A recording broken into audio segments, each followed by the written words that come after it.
please stick around, and there's still food out there. Please fill out the forms, all of that information that I've now given 27 times. Our next presenter is Fred Filberg. Bit of a change in subject matter. Fred, go for it. Sorry, I'm getting very, it's been a long day. Yeah, I won't be roasting in this or anything. There wasn't rap in the 1700s, unfortunately. So, my name is Fred Filberg, as Dr. Bracer already introduced me.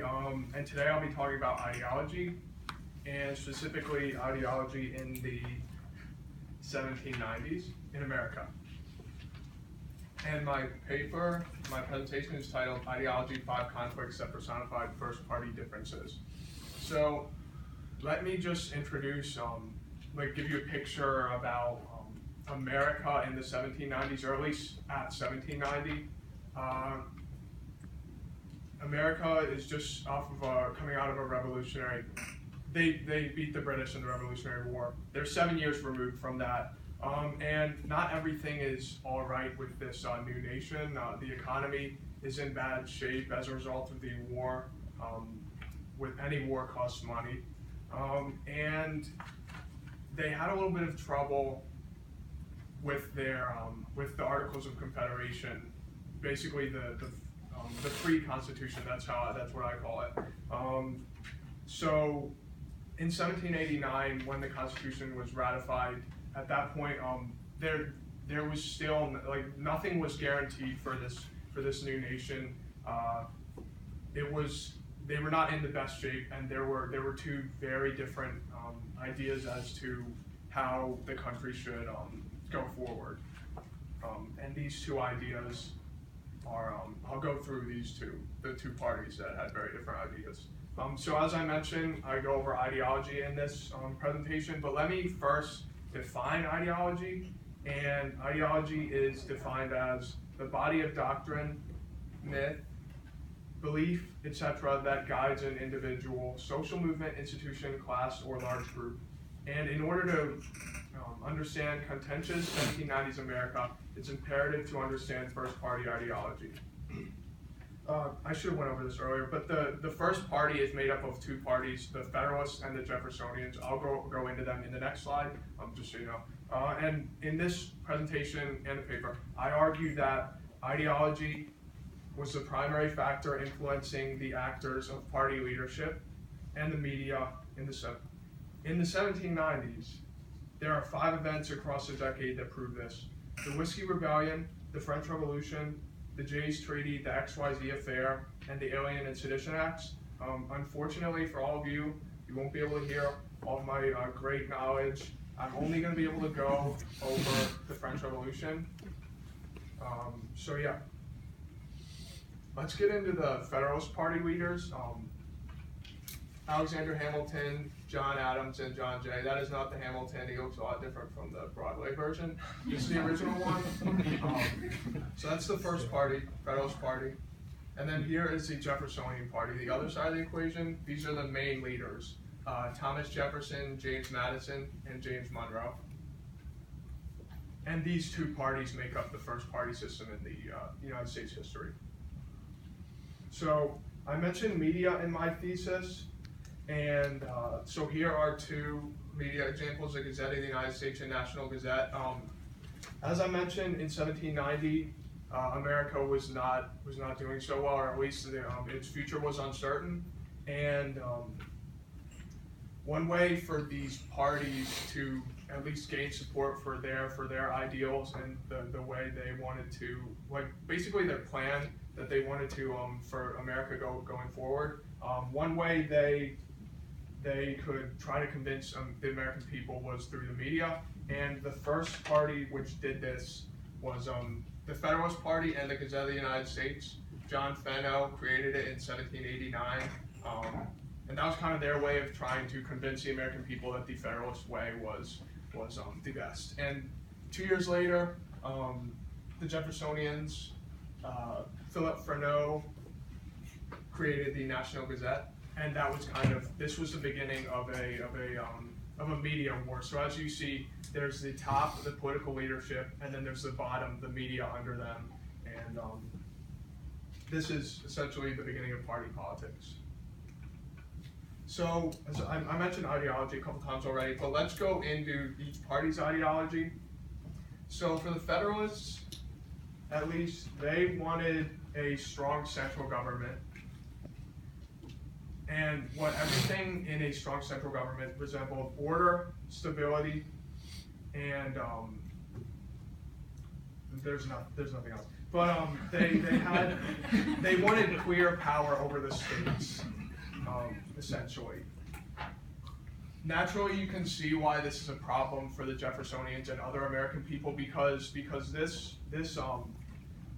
a strong central government it's not what the British had, but when you have a government over exerting its power over the people with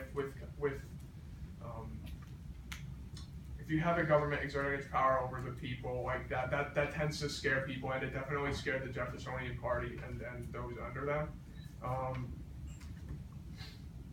So the second part of their thing is industry over agriculture. They loved industry. They felt that the future for the U.S. was in industry and not agriculture. They wanted to, as I'm going to mention down below, they wanted to model themselves after the other empires around the world. In order to compete with the other countries, they kind of had to model themselves after them.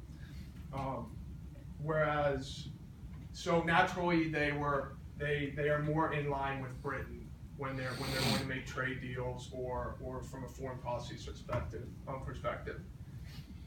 So for the Jeffersonians, they favored a limited central government, basically the opposite of what the Federalists wanted.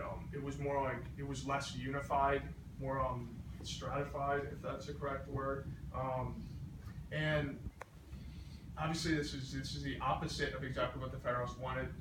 Right here, they wanted agriculture over industry. They felt that there was virtue in agriculture, and that the country should pursue an agricultural future and not an industrial future. There was honor in a life of agriculture, as represented by what a farmer would do, or there was independence essentially. So that's why they support France ideologically, because France symbolized what they wanted. They had more agriculture. They were more agriculturally based than Britain. And never mind, not that. So they wanted agricultural sustainability. Rather, they did not want to model themselves after similar to an empire. They wanted an agricultural future, and a key word to remember for Jeffersonians is virtue. That's a word that I'm going to go repeated. I'm going to repeat that word multiple times throughout this because we're going to go back to it, because they kind of, the way they saw themselves as virtuous in a way. So the only event that I'm going to go over is the French Revolution, and it kind of symbolizes everything that French Revolution in connection to America, and this kind of fits a lot of different ideals for between two parties in terms of comparison. So just a quick, very quick swear of the day. Explanation on what the French Revolution was, or why it began. France was in debt for many years. There was a poor harvest as well, and these problems led to the first, the King Louis XVI, I didn't look about which number it was. In May 1789, he called the Estates General, which the three estates are made up of the clergy, the nobility, and the commoners. The commoners are the people. And so the clergy and nobility wanted to change the voting procedure for how they wanted for things to go forward, and the commoners did not like that. So they created the National Assembly, This was essentially the start of the French Revolution. This picture is the commoners. This is the tennis court oath the commoners are discussing. They're just acting very democratic here. This is pretty much everything. This is similar to a constitutional Congress where the people, or at least the representatives of the people, would be discussing. So let me go over my first quote. This is a letter from Alexander Hamilton to Marquis de Lafayette. He says, "I dread the vehement character of your people, whom I fear you may find it more easy to bring on. I dread the interested refractoriness of your nobles, who cannot all be gratified, and who may be unwilling to submit to the requisite sacrifices." So, first thing to notice here is the date. That's pretty significant because, oh wow, actually, you know what? Let me go back for a second. Actually, I can keep going. Just two important facts. In 1789, the American people were the majority of them were supportive of the French Revolution, and then in 1792, as things got more violent with the beginning of the Reign of Terror, the Federalists and other American people began to jump ship. So those are two key moments that you can look at. And just remember for this quote, that's what I was going to mention. At least in 1789, the American public was mostly supportive of the French Revolution in its early stages. And here you have Alexander Hamilton go directly against that and basically insult the French people. Now this is just a letter, but you see his opinion, his values of the French people here. And you kind of see that, like, what he's afraid of. He doesn't trust the revolution from the beginning, and this goes in line with their ideology, their fear of unrest, and especially the French. It's just many Federalist leaders just do not trust the French, and this fits. The media under that feels the same way. Let's go into the second quote. Here's the Jeffersonian, the leader, Thomas Jefferson to William Shore on January 3rd, 1793. Jefferson says, "In the struggle which was necessary, many guilty persons fell without a forms of trial, with them some innocent. These I deplore as much as anybody, but I deplore them had they have fallen in battle. It was necessary to use the arm of the people." So again, the timeline is important. This is after the beginning of the Reign of Terror, which is basically when the revolution becomes innocent people died at that point, begin to die. So you see here, even when the American people are they're iffy about the revolution, he's actually saying right here that the blood that was shed was necessary, which is pretty compelling. It's significant because that shows exactly how he feels about the French Revolution, and that it shows his ideology and the party's ideology. So here's the first media source that I'm going to be using. The National Gazette, as I said, is a Jeffersonian paper, and they published a letter from the French Patriotic Society of Charleston, South Carolina, in I should have written that down, but December 8th, 1792. And what they say, what's published in the part of the newspaper is, "American, when in your country's cause you marched and darred the English lion jaws, say, were you not a Jacobin complete?" This is significant for several reasons. First, it gives you an idea of how a segment of Americans saw the French Revolution. This is a patriotic society, a French patriotic society in the U.S. It's an interesting appeal to American revolutionary past. There's parallels made to the American Revolution. They're trying to appeal to the American people, and you see that through this Jeffersonian paper. publishing this quote. You see their intent. They're trying to garner American support, and you see that they're trying to exhume their Americans' virtuous beginnings, let's say. And so here's the final quote that I'm using, and it's from a Federalist paper, the Gazette of the United States, and it's from a free American to Mr. Russell. I have no idea who either of these men are,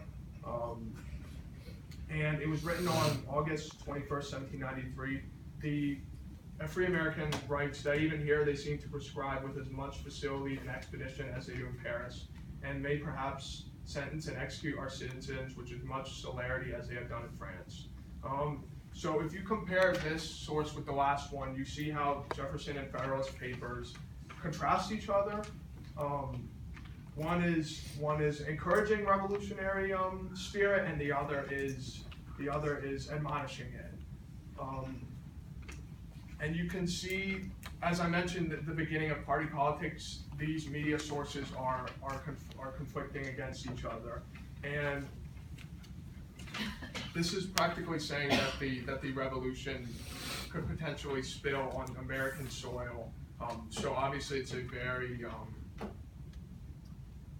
contentious moment or time period in American history.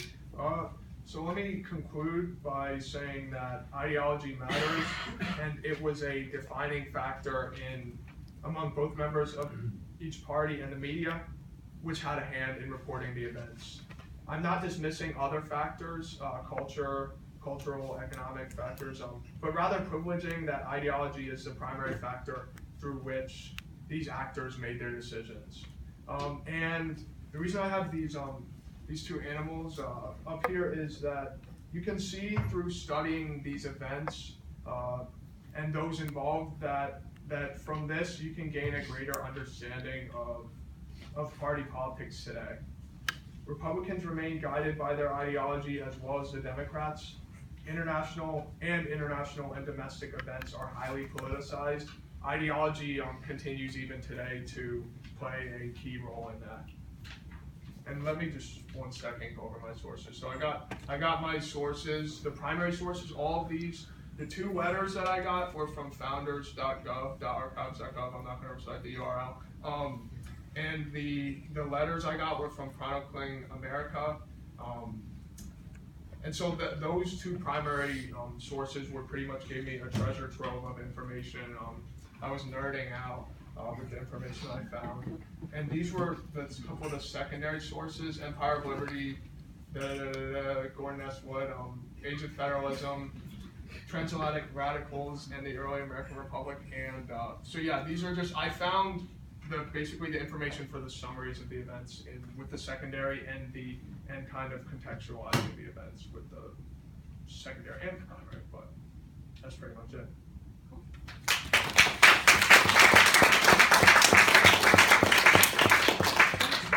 Open to questions. 2 minutes for questions. That's a rule. So in the examples you gave, those were internal letters, or those in turn reprinted in newspapers?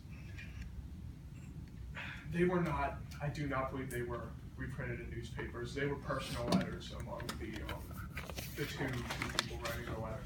So how then, in the broader project, how do you distinguish between what people are saying at a personal level and what people are projecting at a public level in terms of newspapers? Because as we know, newspapers, of course, are pretty tainted sources, especially at this time of really partisan politics of the 1790s and 1800s. Are you differentiating these 2 types of sources, and as such, how does that in turn contribute to your broader ideas about,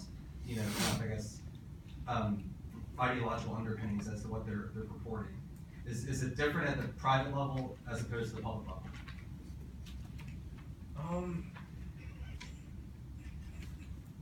I don't think so, because if you look at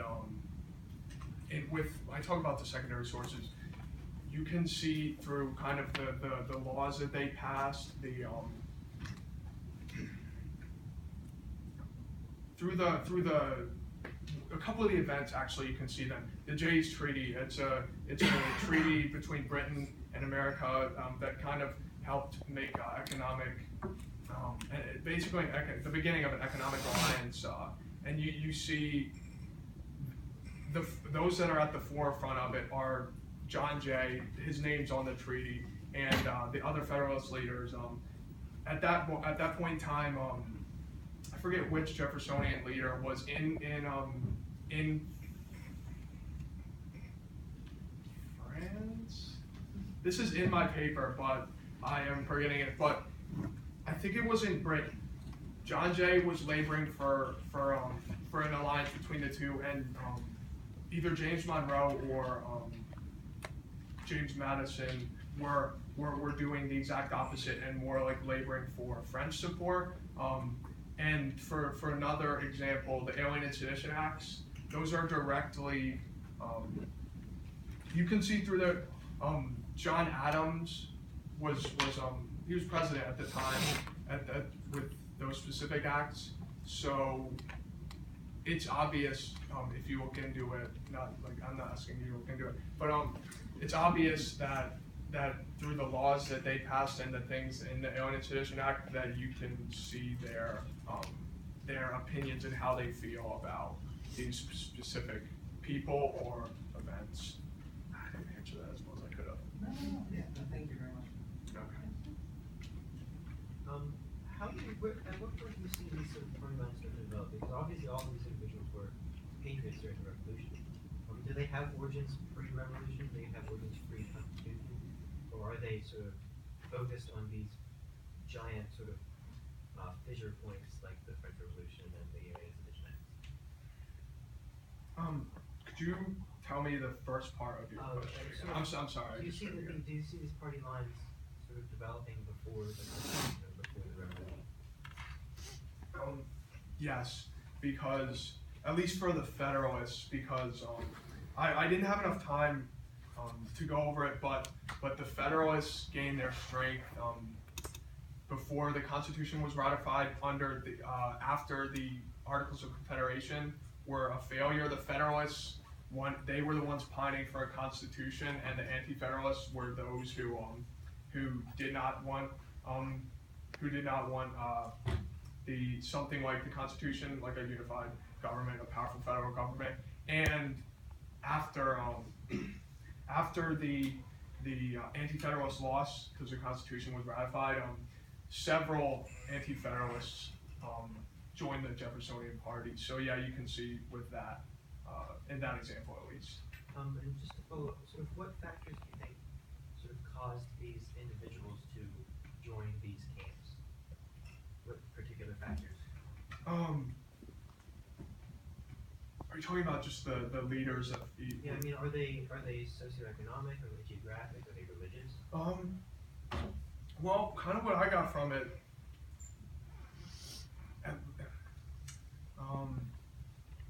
the main factor, at least for the Federalists, is that they felt strongly about the survival of the country, of the nation. And the reason I outlined the ideology is because they felt, the party leaders felt that this way was what was going to at least give the nation the best chance of survival, and the other members felt that the other way was that it was really a matter of survival for the nation and how you wanted the nation's future to be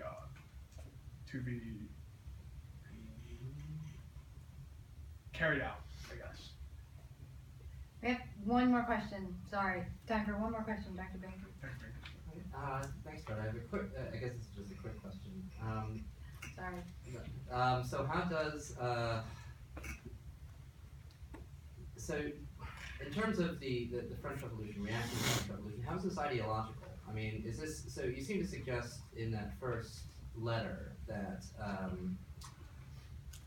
that Hamilton, who's writing a Frenchman when he's saying this, a very good friend of his, he's basically suggesting that this is down to power, is that right? He's worried about the fact that these untried Frenchmen aren't going to be able to manage the revolution as well as the Americans would have. So are you saying that this is the Federalist rejection of the French Revolution is all about domestic concerns. Actually, they're worried about domestic insurrection at home. Therefore, they're concerned about it abroad. Or am I leading in that direction? What exactly is the issue with the French Revolution ideologically? What's the difference between these two parties on that issue?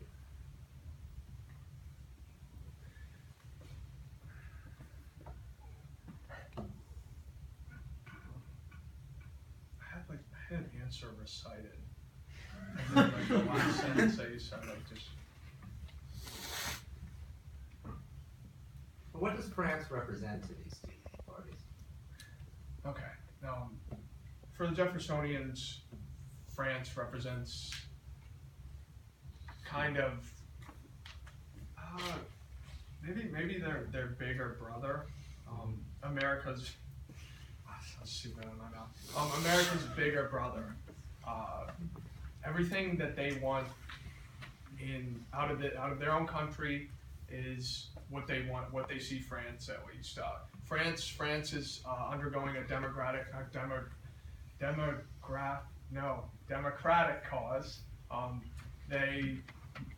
France is they're fighting a battle of liberty, and that's why they pull so much for them when the French Revolution begins. And the Federalists.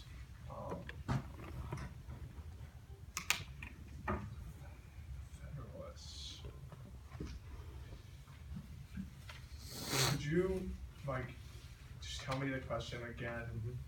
But the last part of it. Okay, so what does France represent to these two parties? So Okay, yeah. That's, okay, in terms of the Federalists in particular, why are they wary of the French? well, because through the quote that I examined with the French Patriotic Society, they're worried that, from what I gathered, that the revolution could spill over into America. Not necessarily like the French people will ride boats over to America and be, hey, over here, but rather that Americans will be like, hey, that seems like a good idea. We don't like our own situation, so if they can do it, why can't we do it? And that's essentially what it boils down to for them. They wanted they wanted, as I mentioned in the ideology page, they wanted stability, and that was the French Revolution in how Americans viewed it was a threat to that as a whole. Well done, thank you. That's all the time.